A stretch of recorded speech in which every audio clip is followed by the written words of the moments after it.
Merci, Monsieur le Président. Merci, Monsieur le modérateur. Pour les questions, ça va être intégré dans mes diapos, donc ça arrive en suivant. Très bien. Donc alors c'est une présentation que j'avais faite à Lyon l'année dernière, mais que je vais mettre à jour tous les ans parce que ça bouge. Hein, les tests d'audiométrie vocaux, ils s'enrichissent, ils se norment. Donc c'est finalement une mise à jour de ce que je vous ai présenté l'année dernière.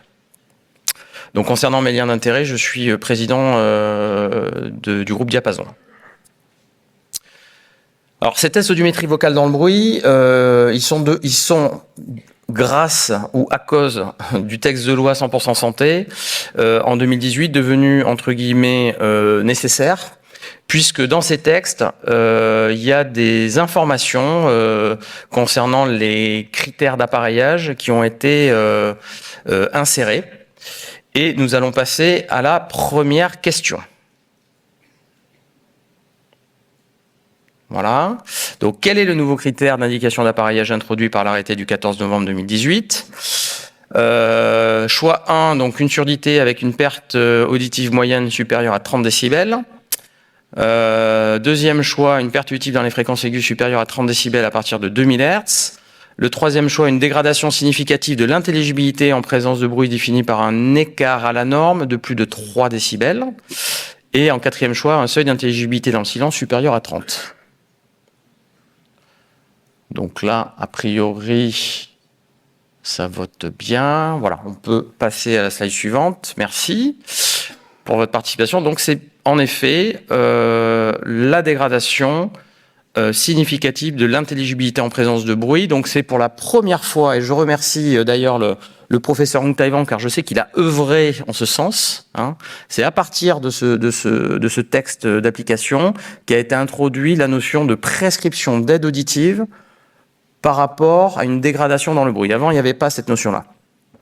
Et le texte nous précise une chose, il nous dit que ça doit être défini d'un écart à la norme par rapport à une norme. Hein, un écart de plus de 3 décibels par rapport à une norme. Donc, qui dit norme veut dire la nécessité d'avoir des protocoles robustes renseignés par la littérature. Et ça, c'était toute la difficulté, parce qu'on est dans notre quotidien. Parfois, on met en place des protocoles. La difficulté, c'est que ces protocoles ne sont pas toujours normés. Hein, et pour qu'un test soit normé, il faut qu'il soit publié dans une revue. Ça permet donc de valider scientifiquement l'utilisation de ce test. Donc nous allons passer à la deuxième question.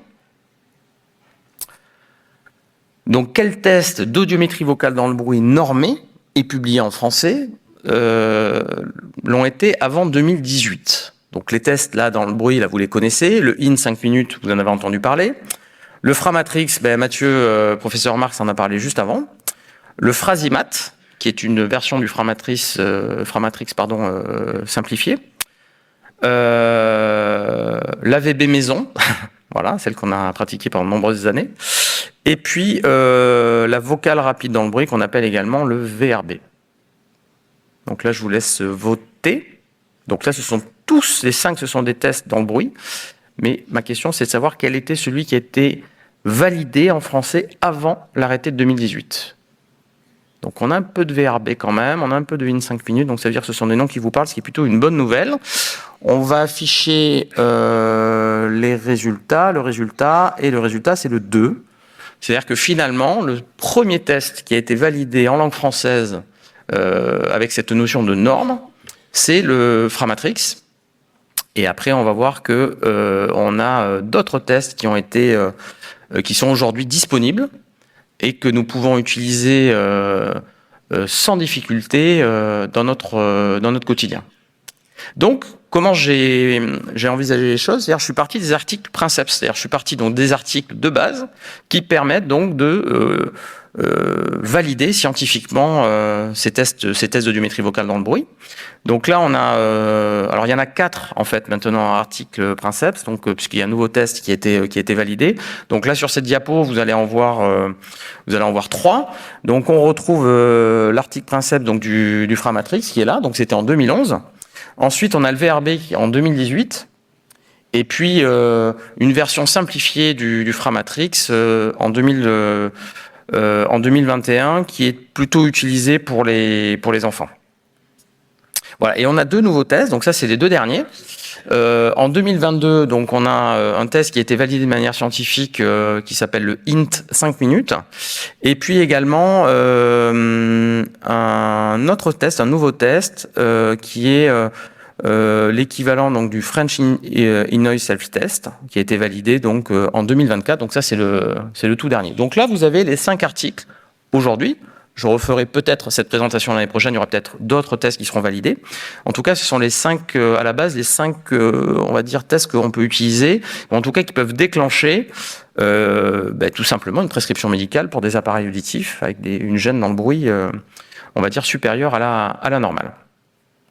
Alors ces tests, ils fonctionnent comment ? Donc j'en ai gardé que 4 pour faciliter la lecture. Donc j'ai sorti le Phrasimat en fait qui rentre un petit peu dans cette case-là. Je pense que c'est plus simple au quotidien. Donc je vais vous parler donc de ces 4 tests qui sont validés dans la littérature. Donc le Framatrix, la vocale rapide dans le bruit, VRB.